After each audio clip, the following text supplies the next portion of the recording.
नमस्कार, आप देख रहे हैं सी न्यूज भारत। मैं हूं आपके साथ स्नेहा सिंह। वक्त हो गया है न्यूज बुलेटिन का। इस बुलेटिन में कहां मनाया गया अमृत महोत्सव, कहां सरकारी जमीनों पर कब्जे के साथ हो रही है खुलेआम अवैध वसूली और कहां निर्वाचित प्रतिनिधियों की विशेष बैठक हुई संपन्न। ऐसी तमाम खबरों पर विस्तार से करेंगे चर्चा। तो चलिए शुरू करते हैं खबरों का सिलसिला। चौपना की सेवा सहकारी समिति मार्यादे चौपना में वार्षिक आम सभा का आयोजन किया गया, जिसमें शिव कुमार कार्तिकेय, प्रशासक बैतुल और प्रबंधक उमेश साकरे के समक्ष क्षेत्र के सैकड़ों कृषकों ने अपनी उपज को धान खरीदी केंद्र में होने वाले परेशानियों और कर्ज माफी और फसल बीमा आदि संस्था से जुड़े समस्याओं को जल्द से जल्द निराकरण और खरीदी केंद्र में होने वाले भ्रष्टाचार पर कार्रवाई करने की प्रस्तावना रखी है। वहीं शिव कुमार ने बताया कि खरीदी केंद्र और संस्था में कोई भी भ्रष्टाचार किया जाएगा तो मुझे बताया जाए और मैं दोषियों के खिलाफ उचित कार्रवाई करूंगा। बैतूल से सी न्यूज संवाददाता नित्यानंद की रिपोर्ट। गोंडा जिले की तरफगंज तहसील एक बार फिर चर्चा में आ गई है, जहां ग्राम सभा भैरमपुर में तैनात एक दबंग लेखपाल के कारनामों से जनता सहमी नजर आ रही है। हो भी क्यों ना, क्योंकि लेखपाल कोई भी मामला हो 15 से 20 हजार तक अवैध वसूली करते हैं और सरकारी जमीनों पर अवैध कब्जा करवाकर घर बनवाना इनकी फितरत में है। शिकायत कहीं भी करो, इनका कुछ नहीं होगा, क्योंकि लेखपाल अपने आप को डीएम से कम नहीं समझते हैं। बता दें कि गोंडा जिले की तरफगंज तहसील में तैनात दबंग लेखपाल जयप्रकाश पांडे की तहसील में तूती बोलती है। पूरे तहसील को हाईजैक कर चुके हैं और क्षेत्र में खुलेआम अवैध वसूली कराते हैं। किसी ग्रामीण में इतनी हिम्मत नहीं है कि लेखपाल के खिलाफ शिकायत कर सके। अगर हिम्मत करके किसी ने शिकायत की तो ये जान माल की धमकी देने लगते हैं, जिससे ग्रामीण सहमे हुए हैं और त्राही त्राही कर रहे हैं। यही नहीं, लेखपाल का कारनामा आगे भी बहुत बड़ा है। वहीं इस पूरे मामले पर पूछने पर एसडीएम तरमगंज कुलदीप सिंह ने बताया कि मामला जानकारी में आया, जांच करवाई जा रही है। सरकारी जमीन पर हो रहे अवैध कब्जे को हटवाने के लिए टीम का गठन किया गया और जल्द ही खाली करवाया जाएगा। साहेब राम। कौन सी ग्राम सभा है? ग्राम सभा भैरमपुर की। तो आपका मामला क्या है? हमने स्टार्टिंग में एक चमड़ा निकालने का स्थान हमारे ग्राम सभा भैरमपुर में गाटा संख्या 77 नंबर है। उसके मामले में हमने 27 सितंबर को एप्लीकेशन ऑनलाइन दर्ज करवाई। उसके मध्य में लेखपाल साहब ने 3 तरह की 3 रिपोर्ट लगाई है, और जबकि हर बार मौके पर जांच करने नहीं आते, अपने मन से ही रिपोर्ट लगा देते हैं सर। लेखपाल कौन है? ये जयप्रकाश पांडे हैं सर। तो मतलब ये 3 बार में 3 तरह की रिपोर्ट लगाई? हाँ सर। तो तीनों में अलग अलग? हाँ, तीनों में अलग अलग शब्द लगाई। तो उससे आप संतुष्ट नहीं है संतुष्ट। तो दोबारा फिर कहाँ गए? दोबारा सर जी हमने एसडीएम साहब को एक एप्लीकेशन दिया, तहसील दिवस में भी दिया, थाना दिवस में भी दिया। लेकिन जब ये एप्लीकेशन लगाना होता है, इनको विपक्षी से मिलके पैसा कौड़ी लेके मामला सेट कर देते हैं। मतलब ये मौके पर नहीं आते हैं? मौके पे नहीं आते। और ये तहसील में बैठ करके रिपोर्ट लगाते हैं? हाँ सर। और जो मतलब इनको समझ में आता है वही लगा देते हैं? आपसे कोई मतलब नहीं? मतलब जो मतलब शिकायत करता है उससे नहीं पूछने आते हैं कि आपने शिकायत क्यों किया? हाँ नहीं सर, ऐसा कुछ नहीं। केवल वो उससे लगा देते हैं? हाँ सर। नहीं, पैसे की मांग तो नहीं कर रहे हैं? पैसे की भी मांग करते हैं सर जी, हमें धमकाते भी हैं। आपको धमकी देते हैं? हाँ, धमकी भी देते हैं। लेखपाल? हाँ, लेखपाल सर। क्यों धमकी देते हैं? बोलते हैं तुम यहाँ से मामला शांत कर लो, नहीं तुम्हारे ऊपर कार्रवाई होगी सर। कहाँ का मामला क्या है पूरा बताएं? सर जी हमारे ग्राम सभा भैरमपुर का मामला है। यहाँ पे चमड़ा निकालने का स्थान सुरक्षित है, कटा संख्या 77 नंबर है। उसके मध्य में हमने एप्लीकेशन दिया, ऑनलाइन दर्ज करवाया। उसके उपरांत लेखपाल जयप्रकाश पांडे ने गलत रिपोर्ट लगाई, वो भी 3 बार जांच किया, मतलब दर्ज। गोंडा से सी न्यूज संवाददाता शिवराम पांडे की रिपोर्ट। बैकुंठपुर रेस्ट हाउस में क्वांटिफाइबल डेटा आयोग के अध्यक्ष रिटायर्ड जज सीएल पटेल की अध्यक्षता में जिला स्तरीय पिछड़ा वर्ग और आर्थिक रूप से कमजोर वर्गों के संगठनों और निर्वाचित प्रतिनिधियों की विशेष बैठक हुई। राज्य की जनसंख्या में अन्य पिछड़ा वर्ग और आर्थिक रूप से कमजोर वर्ग का सर्वेक्षण कर क्वांटिफाइबल डेटा एकत्रित करने के लिए छत्तीसगढ़ शासन के द्वारा क्वांटिफाइबल डेटा आयोग का गठन किया गया है, जिसके तहत जिले के ग्रामीण और शहरी क्षेत्रों में 1 सितंबर से अन्य पिछड़ा वर्ग और आर्थिक रूप से कमजोर वर्ग का सर्वेक्षण कार्य नियुक्ति पर्यवेक्षक और ग्राम पंचायतों नगरीय निकायों के द्वारा किया जा रहा है। गठित आयोग के अध्यक्ष छविलाल पटेल की अध्यक्षता में जिला स्तरीय पिछड़ा वर्ग और आर्थिक रूप से कमजोर वर्गों के संगठनों और निर्वाचित प्रतिनिधियों की विशेष बैठक बैकुंठपुर स्थित विश्राम गृह के सभा कक्ष में हुई, जिस दौरान भारी संख्या में जिले से ओबीसी वर्ग जिला अध्यक्ष अनिल जायसवाल सहित सामाजिक लोग और अधिकारी भी मौजूद रहे।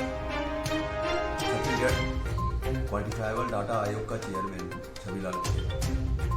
मेरे साथ आए हैं सचिव श्री DC साहू जी, एडिशनल कलेक्टर है रायपुर में। ये हमारी इस क्वांटिफाइबर डाटा आयोग के सचिव। हम लोगों का कार्यक्रम छत्तीसगढ़ शासन के द्वारा जो हमें क्वांटिफाइबर डाटा आयोग का गठन किया गया है उसके अनुसार छत्तीसगढ़ की जनसंख्या में अन्य पिछड़ा वर्ग अर्थात OBC की संख्या कितनी है, इसका सही आकलन करके डाटा प्रस्तुत करना है। इसके अलावा सामान्य वर्ग जिसे जनरल कैटेगरी के रूप में जाना जाता है, अनारक्षित वर्ग जो है, उसमें भी जो आर्थिक रूप से कमजोर वर्ग है जिसे इकोनॉमिकली वीकर सेक्शन साथ में EWS के नाम से जानते हैं, उनमें सदस्यों की संख्या कितनी है सामान्य वर्ग में, ये डाटा भी हमें साथ साथ एकत्रित करने का। कोरिया से सी न्यूज संवाददाता मुस्ताक की रिपोर्ट। मध्य प्रदेश के मुख्यमंत्री के आगमन के पहले जोरों से हेलीपैड और कार्यक्रम स्थल बनाने का कार्य चल रहा है। चितरंगी से 10 किलोमीटर दूर सहकारिया में हेलीपैड का काम चल रहा है, जहां PWD द्वारा घटिया क्वालिटी का हेलीपैड बनाया जा रहा है। हेलीपैड के कार्य में अधिक मात्रा में बस्सी का प्रयोग किया जा रहा है। गिट्टी बालू की मात्रा ना के बराबर मिलाई जा रही है। सड़क की मरम्मत कर मुख्यमंत्री पर हमारे PWD के अधिकारी रहम कर रहे हैं। इतना ही नहीं, PWD के कर्मचारी टाइम कीपर ने बताया कि ये जो सेमरा से में खराब हुई सड़क का मरम्मत कराया जा रहा है वो PWD के अंतर्गत नहीं आता है। न ही PWD अधिकारियों का इस सड़क का काम कराने की कोई जिम्मेदारी है। ये तो मेरे और मेरे अधिकारियों ने रहम खाकर टूटे फूटे सड़क का मरम्मत कार्य करा दिया है। और यही जगह से उतर के यहाँ से 8 किलोमीटर की दूरी पे चितरंगी मेन ब्लॉक पे जाके मामा जी का सभा है। देख सकते हैं जिस स्थान पे मैं आया हूँ काफ़ी जोर शोर से तैयारी हो रही है। हेलीपैड का आप देख रहे हैं, आप दिखा सकते हैं। चाहता हूँ कि जिस व्यवस्था पे इतनी जोर शोर से प्रशासन लगी है तो काफ़ी देखने के लिए दिलचस्प मिलता है। अभी देखना होगा कि मामा जी के आने के बावजूद लोगों में कितना भीड़ इकट्ठी हो जाता है। इसको तो बहुत सोचने की बात होगी, लेकिन अभी दरमियान में बताना चाहता हूँ कि ये मामा जी का जो आगमन हो रहा है इसी हेलीपैड पे उतरेंगे और यहाँ से उतर के बाई कार 8 किलोमीटर चितरंगी जाएंगे, फिर वहाँ से आके यहाँ से उड़ान भरेंगे भोपाल के लिए। नमस्कार, आप देख रहे हैं सी न्यूज़ भारत। मैं हूँ आपके साथ मनोज जायसवाल। जी हाँ, मैं आज भी मौजूद हूँ सेरवा गाँव में। आप देख सकते हैं जहाँ एक तरफ प्रदेश के हमारे शिवराज सिंह चौहान के आगमन को लेकर जिला प्रशासन काफ़ी जोर शोर से तैयारी कर रही है। आप ठीक उसी तरफ दूसरी तरफ देखना चाहेंगे कि जिस तरह मुख्यमंत्री के आगमन को लेकर तैयारी हो रही है तो काफ़ी जगह आप देखेंगे सफाई, पोताई, लिपाई, काफ़ी जगह जितनी शासकीय बारीक है सब में सफाई किया जा रहा है। उसी को लेकर आप देखेंगे रोड का भी कार्य किया जा रहा है। आप देख सकते हैं कि अपनी नाकामी को छुपाने के लिए जिला प्रशासन किस तरह इतना सुरक्षा को लेके मामा जी की जिस तरह शिवराज सरकार आ रहे हैं। आपके तो कारण न होता है, कहाँ होता है? अभी तो मामा जी आ रहे हैं तो उसके तैयारी में आप लोग देख चुके हैं ताकि नाकामी जो बनी हो चुकी रहे। PWD विभाग में रोडे नहीं है ना, अच्छा बनवा रहा है। अच्छा, मतलब PWD विभाग में रोड नहीं, लेकिन अपने से बनवा रहा है। अपने से ये कैसे हो सकता है? सीएम के रहम करते हैं क्या कर रहे हैं? क्या सीएम पे रहम कर रहे हैं? क्या PWD विभाग पब्लिक के लिए सीएम पे रहम नहीं कर रहे हैं? भाई रोड तो भी बन रही है तो आप सीएम पे रहम कर रहे हैं। सिंगरौली से सी न्यूज संवाददाता मनोज जायसवाल की रिपोर्ट। देश की आजादी की 75वीं वर्षगांठ के उपलक्ष्य में देश भर में अमृत महोत्सव का आयोजन किया जा रहा है। इसी कड़ी में केंद्रीय जलवायु परिवर्तन मंत्रालय के निर्देश पर मध्य प्रदेश के टाइगर रिजर्व में tiger for India run on wheel की शुरुआत बाधवगढ़ टाइगर रिजर्व से आज 1 अक्टूबर को क्षेत्र संचालक विसेंट रहीम द्वारा हरी झंडी दिखाकर की गई। रैली बाधवगढ़ से संजय पन्ना सतपुड़ा पेंच होते हुए 8 अक्टूबर को कान्हा टाइगर रिजर्व पहुंचेगी, जहां भव्यतापूर्वक रैली का समापन किया जाएगा। क्षेत्र संचालक ने बताया कि देश में बाघों के संरक्षण के प्रति जागरूकता फैलाने के उद्देश्य से राष्ट्रीय बाघ प्राधिकरण के निर्देश पर रन ऑन व्हील का आयोजन किया जा रहा है। भारत का अमृत महोत्सव, आज़ादी का अमृत महोत्सव पूरे भारतवर्ष में मनाया जा रहा है। इसी श्रृंखला में NTCA के द्वारा भी अलग अलग कार्यक्रम आयोजित किए गए हैं, जिसमें एक सिंक्रोनाइज पेट्रोलिंग है जो सभी 51 टाइगर रिजर्व में चल रही है पिछले मार्च से। इसके अतिरिक्त स्कूली बच्चों में, छात्रों छात्राओं में जन जागरूकता का कार्यक्रम है वो भी पिछले मार्च से ये कार्यक्रम चल रहा है और उसी के तहत सभी 51 टाइगर रिजर्व्स में पूरे देश भर के रैली ऑन व्हील्स आयोजित की जा रही है, जो बाघों के संरक्षण को, पर्यावरण के संरक्षण को एक जन आंदोलन का रूप देने के लिए ये रैली का आयोजन किया जा रहा है, जिससे पर्यावरण के प्रति, बाघों के संरक्षण के प्रति लोगों में जन जागरूकता पैदा हो और ये जन आंदोलन बन सके। मध्य प्रदेश के 6 टाइगर रिजर्व्स में ये रैली आज से प्रारंभ होकर 7 तारीख तक चलेगी। इसका प्रारंभ आज बांधवगढ़ टाइगर रिजर्व से हो रहा है और यहाँ से ये रैली एक ध्वज को लेकर आज संजय टाइगर रिजर्व जा रही है, जहाँ पर उमरिया से सी न्यूज संवाददाता केजी पांडे की रिपोर्ट। धर्मनगरी अयोध्या में जहां एक तरफ समूचे धरा पर मौजूद सनातन धर्म लॉबियों के आस्था का केंद्र बना रहा है, तो वहीं दूसरी तरफ जनपद में बड़े पैमाने पर धर्म परिवर्तन का खेल चल रहा है। ताजा मामला बीकापुर विधानसभा क्षेत्र का बताया जा रहा है, जहां पर धर्मांतरण की सूचना पर एसडीएम अनुराग प्रसाद ने पुलिस फोर्स के साथ मौके पर छापा मारा है और लगभग 3 दर्जन लोगों को हिरासत में लिया है। हिरासत में लिए गए लोगों में महिलाओं की संख्या ज्यादा बताई जा रही है। महिलाएं, छोटे बच्चे और नौजवान पुरुषों को ईसाई मिशनरियों के द्वारा बड़े पैमाने पर अपनी जाल में फंसाया जा रहा है। इससे पहले भी जनपद के ही अन्य क्षेत्रों के ईसाई मिशनरियों के द्वारा धर्म परिवर्तन और यीशु की प्रार्थना और प्रार्थना सभा में आने के लिए प्रेरित करने का मामला सामने आया था। यहाँ तक कि वीडियो भी वायरल हुआ था, जिसको लेकर कई समाज सेवी संगठनों के कार्यकर्ताओं ने जोर शोर से आवाजें उठाई थी। वहीं एसडीएम अनुराग प्रसाद को सूचना मिली थी कि हाईवे के किनारे ही एक मकान में कुछ लोग धर्म परिवर्तन जैसी कार्यविधियों में लिप्त हैं, जिसकी सूचना पर एसडीएम अनुराग प्रसाद पुलिस फोर्स के साथ मौके पर छापा मारने पहुंचे और 40 लोगों को हिरासत में ले लिया गया, जिनको पूछताछ के लिए पुलिस थाने ले गई है। स्थानीय लोगों द्वारा हमें सूचना प्राप्त हुई कि यहाँ पे धर्म परिवर्तन की मंशा से कुछ लोग पुलिस और प्रशासन दोनों यहाँ पर तुरंत छानबीन की जा रही है। जो भी छानबीन में निकलेगा उसके हिसाब से यथोचित विधिक कार्रवाई की जाएगी। अयोध्या से सी न्यूज संवाददाता आईबी की रिपोर्ट। जनपद के कोतवाली नगर क्षेत्र के मोतीबाग में स्थित होटल के एक रूम में संदिग्ध परिस्थितियों में प्रयागराज निवासी आभूषण व्यवसायी शीतला प्रसाद सोनी का शव लटकता मिला, जिसकी सूचना मिलने पर पहुंची पुलिस के साथ फॉरेंसिक टीम जांच कार्रवाई में जुट गई।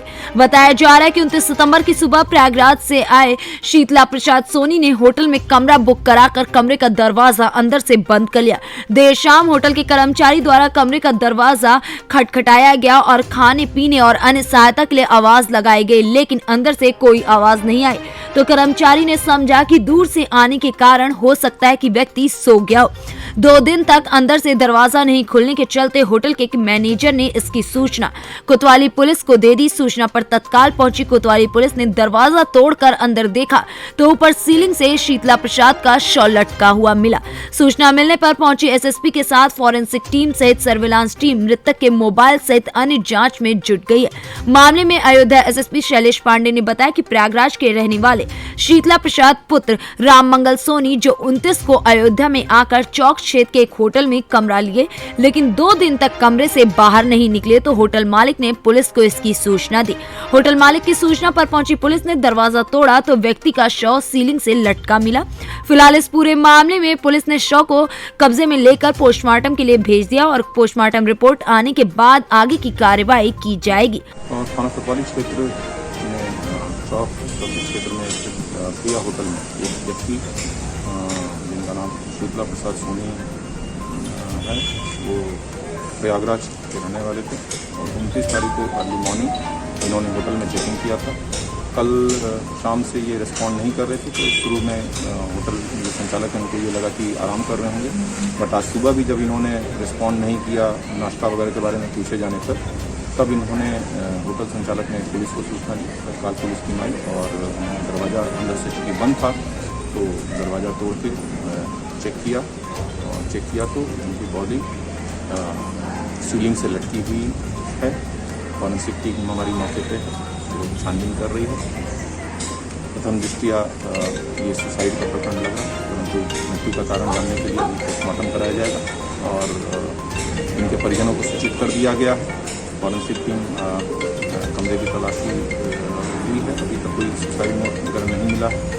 मोबाइल तथा अन्य डिटेल्स परिजनों से पूछताछ करके डिटेल चीज़ों की जानकारी की जाएगी। अयोध्या से सी न्यूज संवाददाता आईबी की रिपोर्ट। ग्वालियर की क्राइम ब्रांच पुलिस ने एक स्मैक तस्कर को गिरफ्तार कर उसके कब्जे से 35 ग्राम स्मैक बरामद किया। बरामद स्मैक की कीमत करीब 4 लाख रुपए बताई गई है। डीएसपी क्राइम विजय भदौरिया के मुताबिक क्राइम ब्रांच को सूचना मिली थी कि जनकगंज थाना क्षेत्र के गोल पहाड़िया क्षेत्र में एक व्यक्ति स्मैक बेच रहा है। पुलिस ने घेराबंदी कर उसे पकड़ लिया और तलाशी में 35 ग्राम स्मैक जेब से बरामद हुई। पूछताछ में आरोपी ने बताया कि वो मैनपुरी से स्मैक लाकर यहाँ बेचता है। पुलिस आरोपी से सख्ती से पूछताछ कर रही है। ग्वालियर से सी न्यूज संवाददाता किशन की रिपोर्ट। उत्तर प्रदेश के फिरोजाबाद में पुलिस ने गांजे की तस्करी करने वाले 6 आरोपियों को गिरफ्तार कर लिया। ये आरोपी उड़ीसा से सस्ते दामों में गांजा लाकर लगातार विभिन्न जिलों में महंगे दामों पर सप्लाई करने का काम करते थे। वह 6 बार गांजे की सप्लाई कर चुके थे, लेकिन 7वीं बार सप्लाई करने से पहले ही पुलिस की गिरफ्त में आ गए। एसपी ग्रामीण अखिलेश नारायण ने बताया कि जिले भर में विगत लंबे समय से अवैध रूप से गांजे की तस्करी होने की सूचनाएं प्राप्त हो रही थी। मुखबिर ने थाना नसीरपुर इंस्पेक्टर चंद्र प्रताप सिंह पर एसओजी प्रभारी के तिवारी को सूचना दी कि गांजा तस्करी करने वाले अंतर्राज्यीय गैंग के कुछ सदस्य आगरा लखनऊ एक्सप्रेस हाईवे के जरिए कार द्वारा उड़ीसा राज्य से गांजे की तस्करी कर दिल्ली की तरफ जा रहे हैं। टीम ने आगरा लखनऊ एक्सप्रेसवे पर चेकिंग अभियान शुरू किया, जिसके बाद पुलिस को ये बड़ी सफलता हाथ लगी। देख रहे होंगे कि जनपद फिरोजाबाद पुलिस ड्रग्स के कारोबार में संलिप्त लोगों को बार बार गिरफ्तार कर रहे हैं और मैक्सिमम ये गांजे का काम ये करने वाला गिरोह है। पूर्व में भी गांजे का काम करने वाले काफ़ी बड़ी मात्रा में गांजों के साथ पकड़े गए थे। ये उड़ीसा से चले थे गांजा लेकर और 50 किलो के लगभग भिन्न भिन्न पैकेटों में पैकेटिंग करके सेवरलेट एबीओ गाड़ी है जिसमें ये लेके आ रहे थे और सटीक सूचना पर क्राइम ब्रांच की सर्विलांस एसओजी टीम के तिवारी के नेतृत्व में और नसीरपुर थाना प्रभारी दोनों लोगों के संयुक्त अभियान में ये पकड़ा गया है। और इसमें फिरोजाबाद से सी न्यूज संवाददाता दीपक शर्मा की रिपोर्ट। फिलहाल इस न्यूज बुलेटिन में बस इतना ही। देश विदेश के ऐसी तमाम खबरों को देखने के लिए बने रहे सी न्यूज भारत के साथ। हर खबर आपके साथ, आपके हाथ।